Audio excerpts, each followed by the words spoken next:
I believe that if we are ourselves, that the most fascinating problem in the world is, who am I? What do you mean? What do you feel when you say the word I? I, myself. I don't think there can be any more fascinating preoccupation than that, because it's so mysterious, it's so elusive. Because what you are in your inmost being escapes your examination in rather the same way that you can't look directly into your own eyes without using a mirror.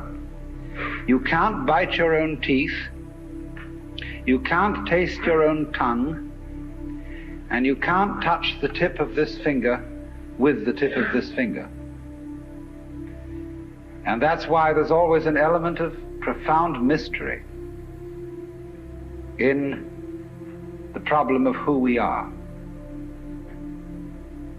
This problem has fascinated me for many years, and I've made many inquiries. What do you mean by the word I? And there is a certain consensus about this, a certain agreement, especially among people who live in Western civilization. Most of us feel I, ego, myself, my source of consciousness, to be a center of awareness and of a source of action that resides in the middle of a bag of skin. And so we have what I have called the conception of ourselves as a skin-encapsulated ego. Now, it's very funny how we use the word I. If we just refer to common speech, we are not accustomed to say, I am a body. We rather say, I have a body. We don't say, I beat my heart, in the same way as we say, I walk, I think, I talk. We feel that our heart beats itself, and that has nothing very much to do with I. In other words, we don't regard I myself as identical with our whole physical organism. We regard it as something inside it. And most Western people locate their ego inside their heads. You are somewhere between your eyes and between your ears, and the rest of you dangles from that point of reference. It is not so in other cultures. When a Chinese or Japanese person wants to locate the center of himself, he points here, not here. Here to what Japanese call the kokoro, or the Chinese call shin, the heart, mind. Some people also locate themselves in the solar plexus. But by and large, we locate ourselves behind the eyes and somewhere between the ears, as if within the dome of the skull there was some sort of arrangement such as there is at the SAC headquarters in Denver, where there are men in great rooms surrounded with radar screens and all sorts of things, and earphones on, watching all the movements of planes all over the world. So in the same way, we have really the idea of ourselves as a little man inside our heads who has earphones on which bring messages from the ears, and who has a television set in front of him which brings messages from the eyes, and all sorts of electrode things are all over his body, giving him signals from the hands and so on, and he has a panel in front of him of buttons and dials and things, and so he more or less controls the body. But he isn't the same as the body, because I am in charge of what are called the voluntary actions. and what are called involuntary actions of the body, they happen to me. I am pushed around by them, but to some extent also I can push my body around. This, I have concluded, is the ordinary, average conception of what is oneself. And look at the way children, influenced by our cultural environment, ask questions. Mummy, who would I have been if my father had been someone else? You see, the child gets the idea from our culture that the father and mother gave him a body into which he was popped at some moment. Whether it was conception or whether it was parturition is a little bit vague. But there is, in our whole way of thinking, the idea that we are a soul, a spiritual essence of some kind, imprisoned inside a body. And that we look out upon a world that is foreign to us. In the words of the poet Houseman, I, a stranger and afraid, in a world I never made. And so, therefore, we speak of confronting reality, facing the facts. We speak of coming into this world.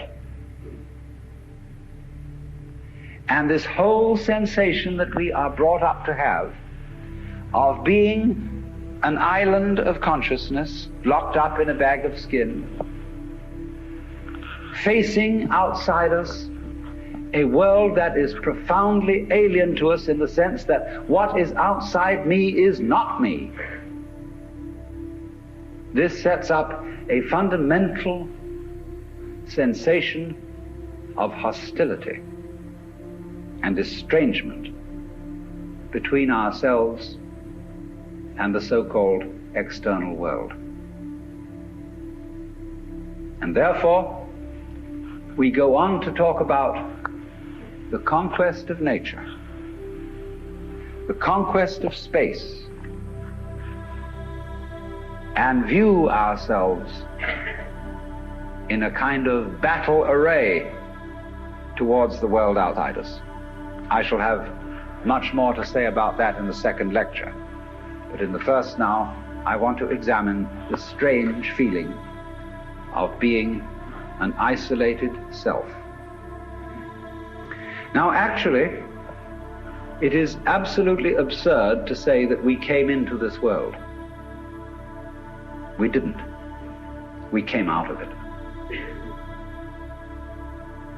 What do you think you are? Supposing this world is a tree. Are you leaves on its branches, or are you a bunch of birds that settled on a dead old tree from somewhere else?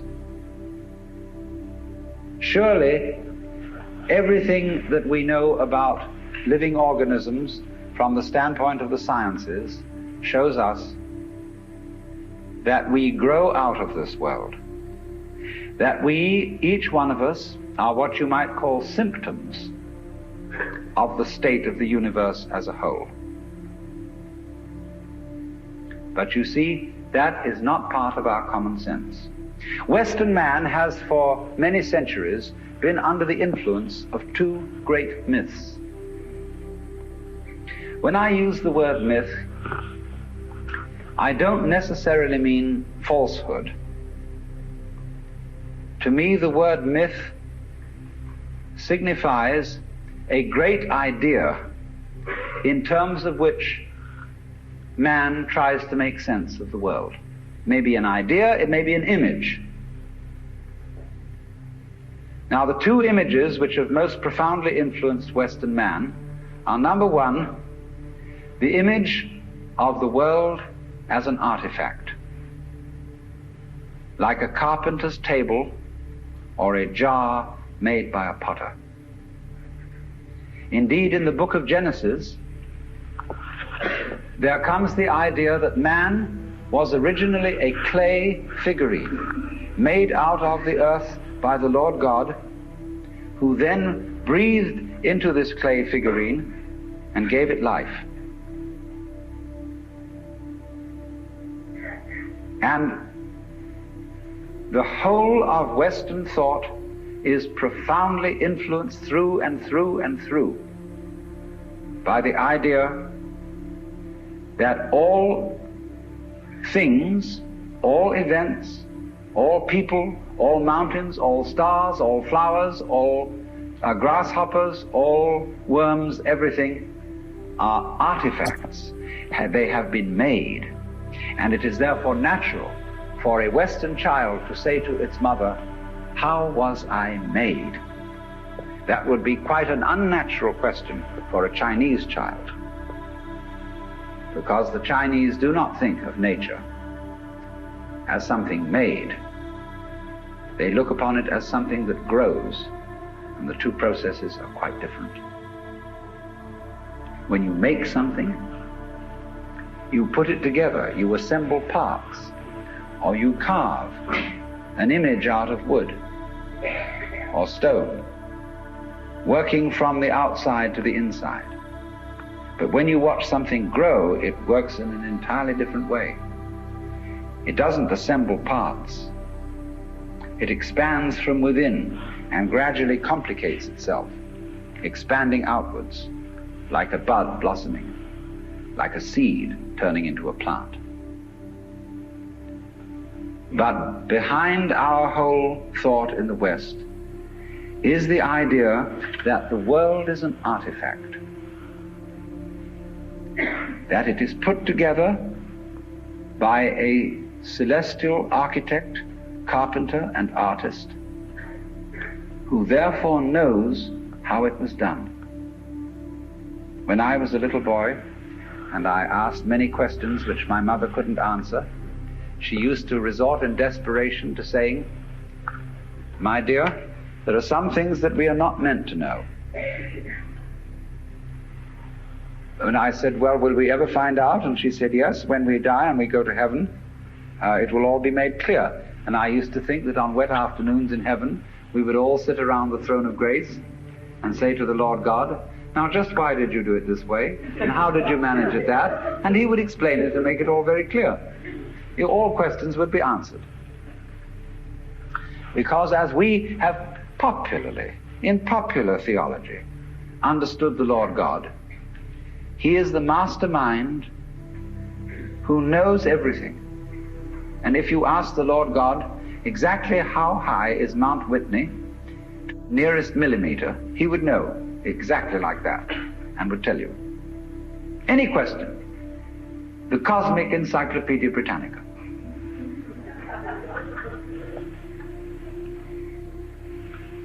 Unfortunately, this particular image or myth became too much for Western man, because it was oppressive to feel that you are known through and through and watched all the time by an infinitely just judge.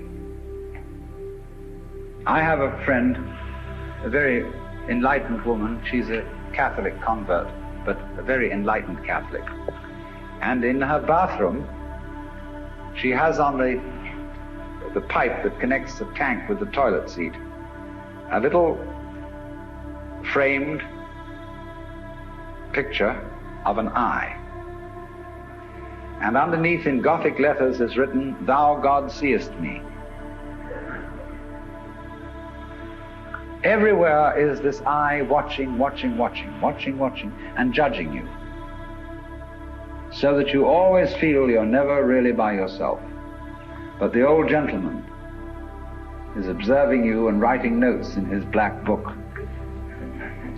And this became too much for the West. It became oppressive. They had to get rid of it.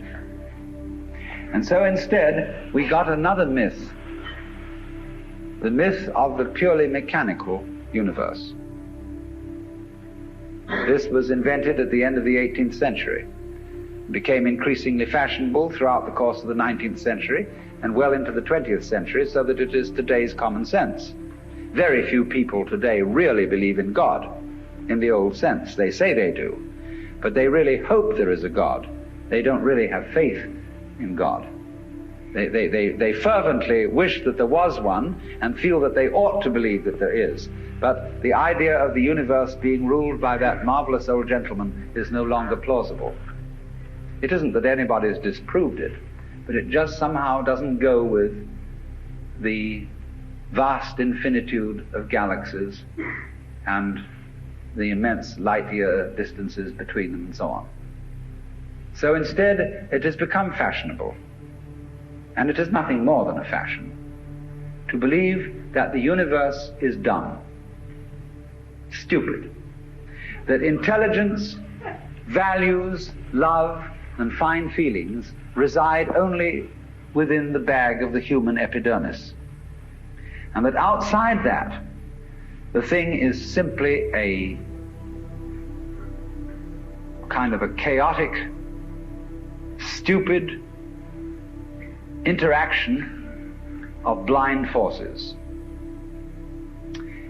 Courtesy of Dr. Freud, for example, biological life is based on something called libido, which was a very, very loaded word. Blind, ruthless, uncomprehending lust. That's the foundation of the human unconscious. And similarly to thinkers like of the 19th century, like Ernst Haeckel, even Darwin, T.H. Huxley, and so on, there was this notion that at the root of being is an energy. And this energy is blind. This energy is just energy. And it's utterly and totally stupid. And our intelligence is an unfortunate accident. By some weird freak of evolution, we came to be these feeling and rational beings, more or less rational.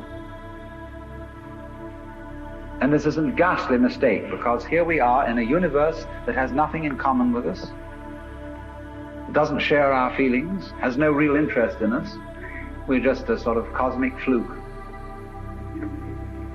And therefore, the only hope for mankind is to beat this irrational universe into submission and conquer it and master it. Now, all this is perfectly idiotic. If you would think that the idea of the universe as being the creation of a benevolent old gentleman, although he's not so benevolent, he takes a sort of, this hurts me more than it's going to hurt you sort of attitude to things. You can have that on the one hand, and if that becomes uncomfortable, you can exchange it for its opposite, the idea that the ultimate reality doesn't have any intelligence at all. At least that gets rid of the old bogey in the sky, in exchange for a picture of the world that is completely stupid. Now, these ideas don't make any sense, especially the last one, because you cannot get an intelligent organism, such as a human being, out of an unintelligent universe. The saying in the New Testament that figs do not grow on thistles nor grapes on thorns applies equally to the world. You do not find an intelligent organism living in an unintelligent environment. Look, here is a tree in the garden, and every summer it produces apples. And we call it an apple tree, because the tree apples. That's what it does. All right. Now here is a solar system inside a galaxy. And one of the peculiarities of this solar system is that at least on the planet Earth, the thing peoples. In just the same way that an apple tree apples. Now maybe 2 million years ago, somebody came from another galaxy in a flying saucer and had a look at this solar system, and they looked it over and shrugged their shoulders and said, just a bunch of rocks. And they went away. Later on, maybe 2 million years later, they came around and they looked at it again. And they said, excuse me, we thought it was a bunch of rocks, but it's peopling. And it's alive. After all, it has done something intelligent. Because you see, we grow out of this world in exactly the same way that the apples grow on the apple tree. If evolution means anything, it means that. But you see, we curiously twist it. We say, well, first of all, in the beginning, there was nothing but gas and rock. And then intelligence happened to arise in it, you know, like a sort of fungus or slime on the top of the whole thing. But we're thinking in a way, you see, that disconnects the intelligence from the rocks. Where there are rocks, watch out. Watch out, because the rocks are going eventually to come alive.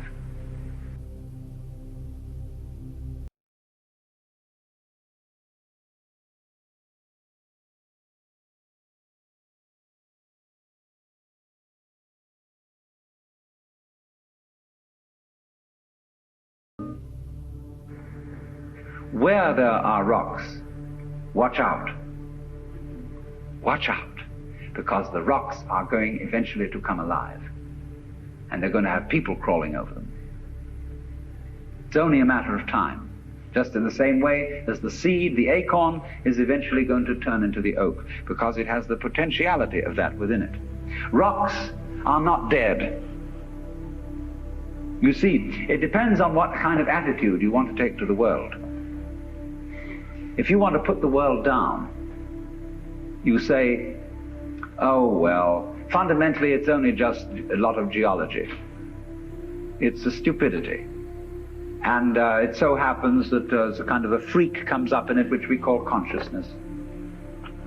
And that's an attitude that you take when you want to prove to people that you're a tough guy, that you're realistic, that you face facts, and that you don't indulge in wishful thinking. It's just a matter of role-playing. And you must be aware of these things. They are fashions in the intellectual world. On the other hand, if you feel warm-hearted towards the universe, you put it up instead of putting it down, and you say about rocks, they're really conscious, but a very primitive form of consciousness. Because after all, when I take even this crystal here, which is glass, and go, well, it makes a noise. And that response, that resonance, is an extremely primitive form of consciousness. Our consciousness is much more subtle than that. But when you hit a bell and it rings, you touch a crystal and it responds, inside itself, it has a very simple reaction. It goes jangle inside, whereas we go jangle with all sorts of colors and lights and intelligence, ideas and thought. It's more complicated. But both are equally conscious, but conscious in different degrees. That's a perfectly acceptable idea.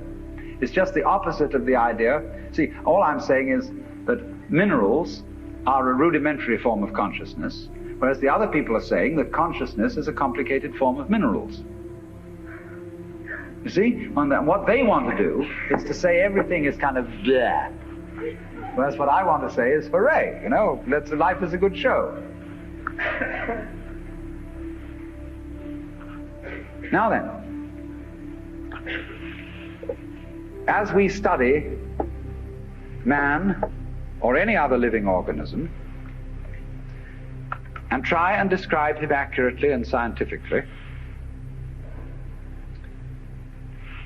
we find that our normal sensation of ourselves as isolated egos inside a bag of skin is a hallucination. It really is. It's absolutely nutty.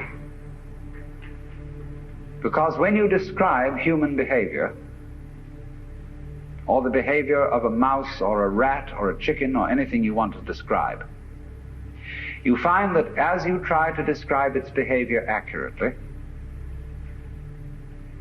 you must also describe the behavior of its environment. Supposing I walk, and you want to describe the action of walking. You can't talk about my walking without also describing the floor. Because if you don't describe the floor and the space in which I'm moving, all you will be describing is somebody swinging his legs in empty space. So as to describe my walking, you must describe the space in which you find me.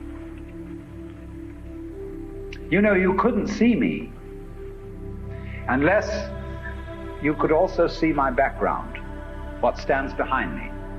See, if I myself, if the boundaries of my skin were coterminous with your whole field of vision, you wouldn't see me at all. You would see my bright red vest instead. That's why I put it on this evening, to demonstrate the point. And that would be the thing that filled your field of vision, that was the thing standing there. You wouldn't see me, because in order to see me, you have to see not only what is inside the boundary of my skin, but you have to see what is outside it too. Now that's terribly important.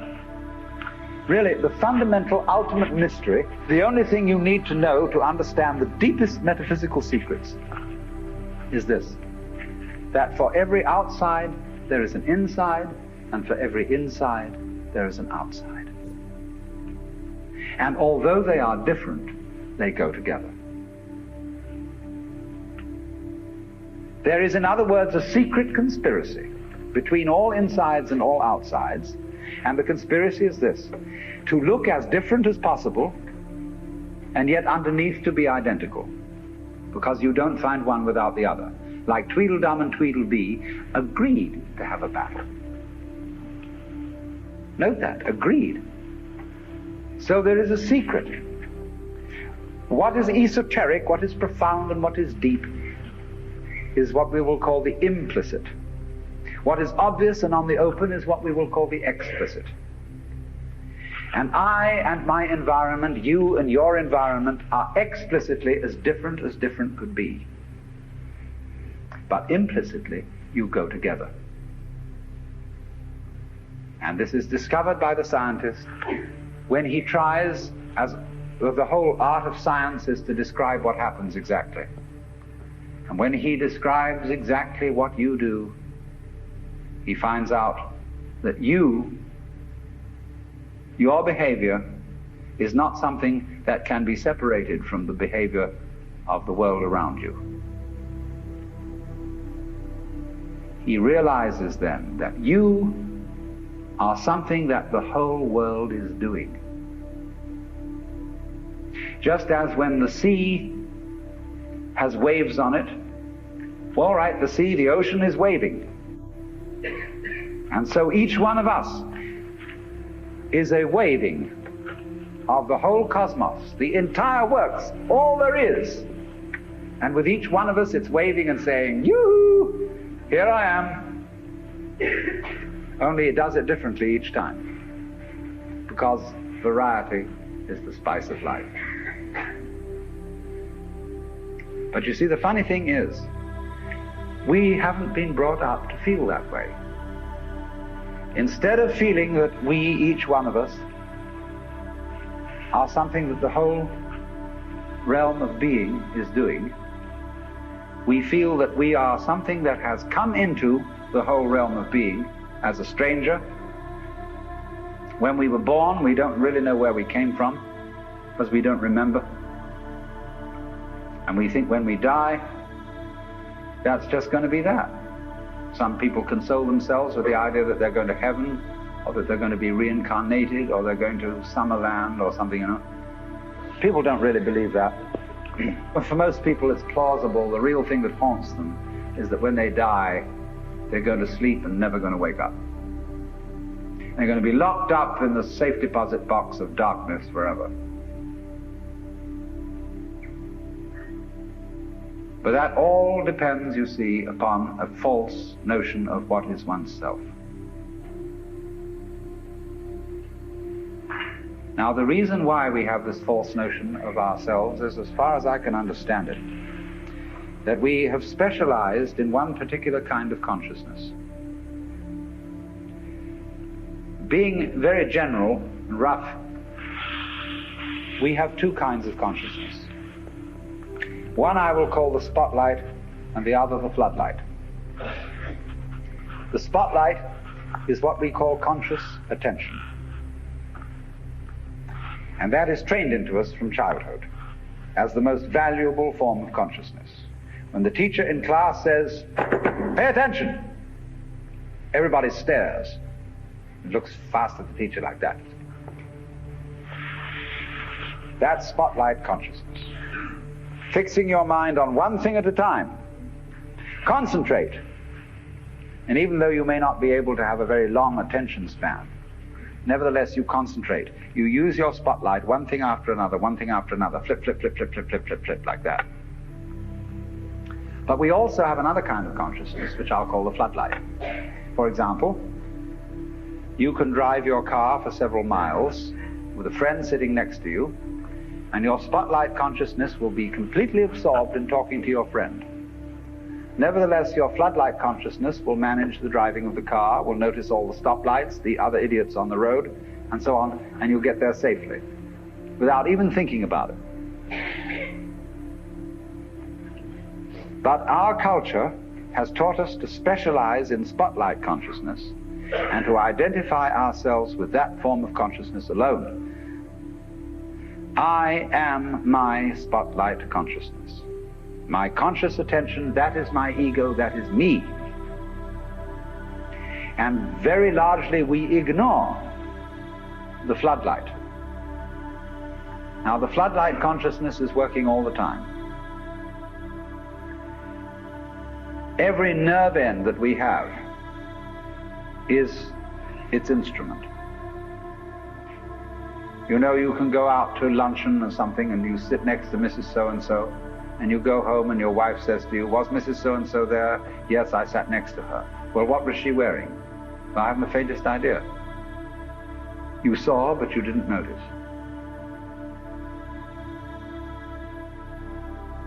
Now, because we have been brought up to identify ourselves with the spotlight consciousness, and the floodlight consciousness is undervalued,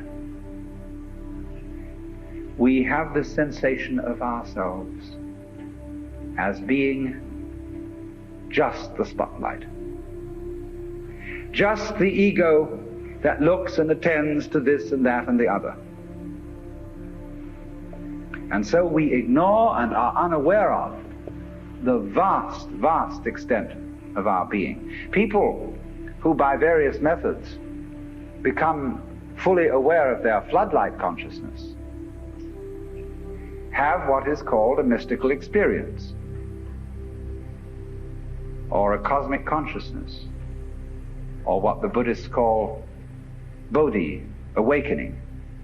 The Hindus call moksha, liberation, because they discover that the real deep, deep self, that which you really are, fundamentally and forever,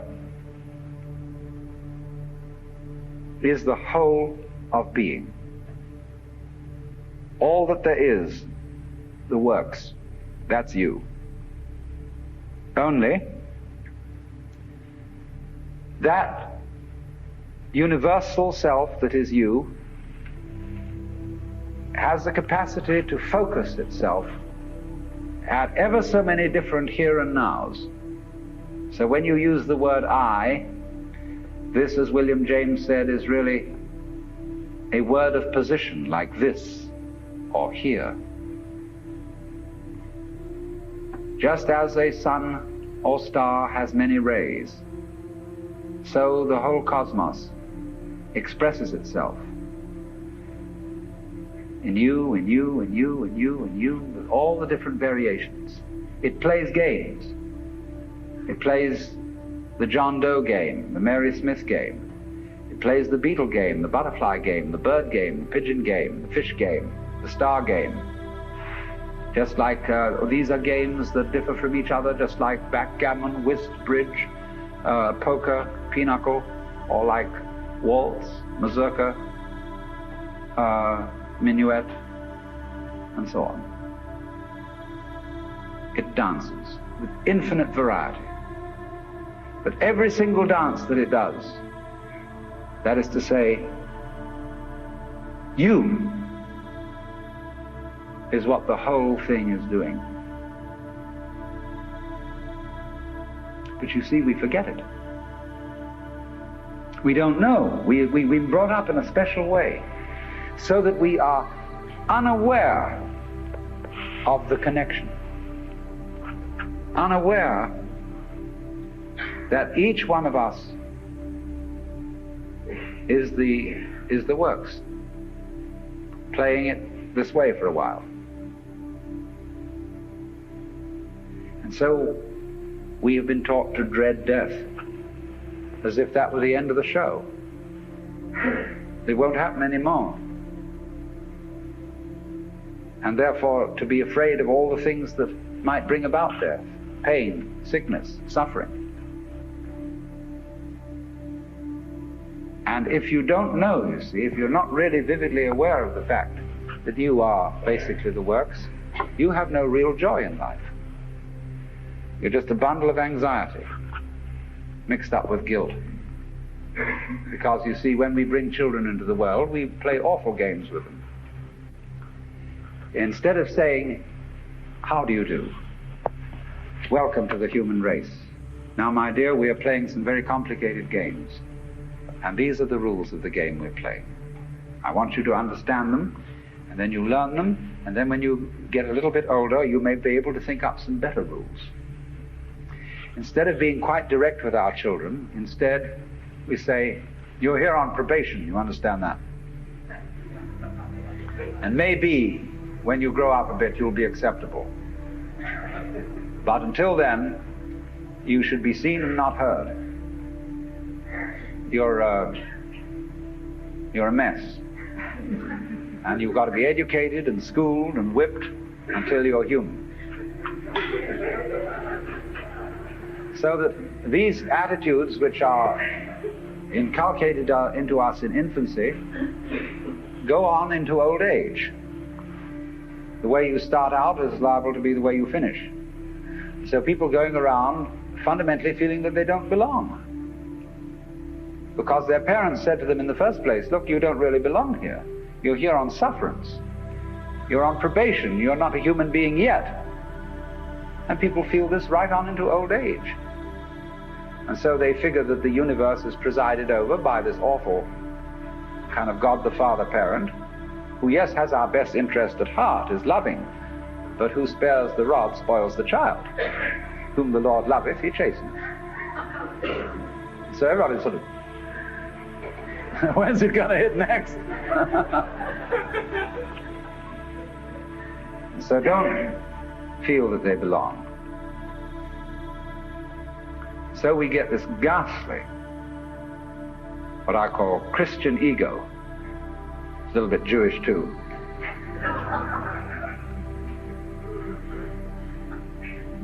Who really feels that he's homeless, he's an orphan. Even the Christians say we are sons of God by adoption and grace. Not real sons, but by adoption and grace on sufferance.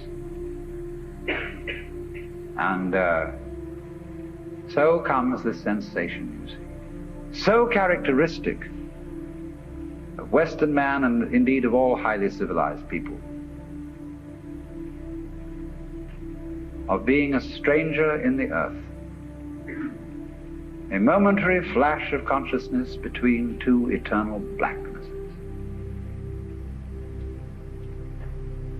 And therefore, in constant contentiousness with everything around you, not only with other people, but with the earth, with the waters,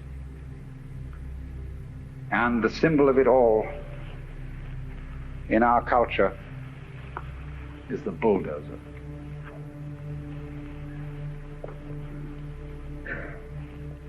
Where I live, aboard a ferry boat, there is opposite us, across the water, or was opposite to us, some lovely hills They are going to put houses there. But they are going to try and put the sort of houses you would find in a suburban tract lot, on a hill of all things. Because a good architect can make a house fit the hill. He doesn't have to destroy the hill to put a house on it. And if you want to live on a hill, obviously you want to live on a hill. And you don't want to destroy the hill by virtue of living on it. But that's what they do, especially in California. Because Texas is kind of flat, and they don't have to do that kind of thing. But in California, where we've got lots of hills, they always scrape the tops off them till they're perfectly flat. Then they put houses on, and then they scrape them off in terraces all the way down. They upset the ecology of the hill, and eventually all the houses fall down. And so what? But by that time the payments have been made. But that's because the builder doesn't feel that the external world is his own body. It is. The external world is your own body extended. So he, instead of going up to the hill and saying, "Good afternoon, I very much want to live here, and I would like to know what kind of house you would like to have built on you." An intelligent architect always does that. Instead of that, he has a prejudice about what kind of a house is a house. And he has to make the hill submit to this prejudice. So he has to ruin the hill and get rid of it, pretty much, then put the house on it. He's absolutely out of his mind. And he's out of his mind because he doesn't realize that the external world is his body. When he realizes that, he'll get his mind back.